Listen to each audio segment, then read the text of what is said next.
ഉച്ചക്ക് 12 മണി തൊട്ട് രാത്രി 1 മണി വരെ ഉണ്ട്. മിതമായ നിരക്കില് നല്ല ഭക്ഷണം എല്ലാവർക്കും നല്ല വയറ് നിറച്ച് കൊടുക്കുക. തട്ട് വെച്ചു കൊടുക്കുക. അവർക്ക് വേണ്ട കഴിക്കുക.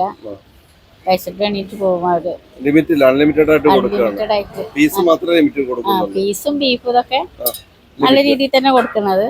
ആവശ്യമായിട്ട് ഉണ്ടാവും കഴിക്കാൻ. ചോറ് എത്ര വേണമെങ്കിലും കഴിക്കാൻ കൊടുക്കും. ചോറ് വയറ് നിറച്ചും ബിരിയാണിയും മന്തി റൈസും നെയ്ച്ചോറും ഒക്കെ കൊടുക്കും. എല്ലാം കൊടുക്കും. എന്തായാലും വയറ് നിറച്ച് കൊടുക്കുക സന്തോഷമാണല്ലോ. ഓക്കെ, ഞങ്ങൾ കഴിച്ചു നോക്കിയിട്ട് അഭിപ്രായം പറയാം. ഈ പൊരിച്ചു കൂട്ടിയിരിക്കുന്ന ഇതെന്താ?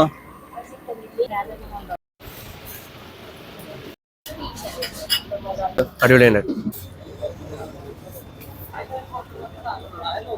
ഒരാൾ പറയോ? നല്ല ഫുഡാണ്. നമ്പർ 1. നല്ല റൈസ്, നല്ല സ്മൂത്ത്. ഞങ്ങള് 3 ഗീ റൈസാണ് ഓർഡർ ചെയ്തേക്കുന്നത്. അപ്പോൾ ഞങ്ങൾക്കുള്ളത് ഒരു തട്ടിൽ കൊണ്ടുവച്ചിരിക്കുകയാണ്. ഇവിടെ ഇങ്ങനെയാണ് പീസ്. ഇതാ അത്യാവശ്യം വലിപ്പമുള്ള പീസുകളുമാണ്. ഇത് 2 പീസാണ്. ആഹാരം അമ്മ വിളമ്പുന്ന പോലെ ആയിരിക്കണം. അത് ആവശ്യത്തിന് തരണം. അതിൻ്റെ ഇടയിൽ കണക്കുകൾ പറയരുതെന്നാണ് പറയുന്നത്.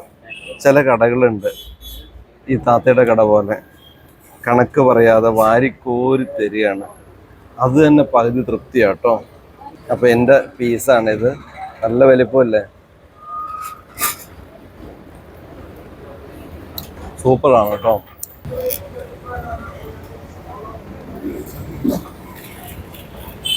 നല്ല റൈസും നല്ല വെന്ത നല്ല ചോറ്.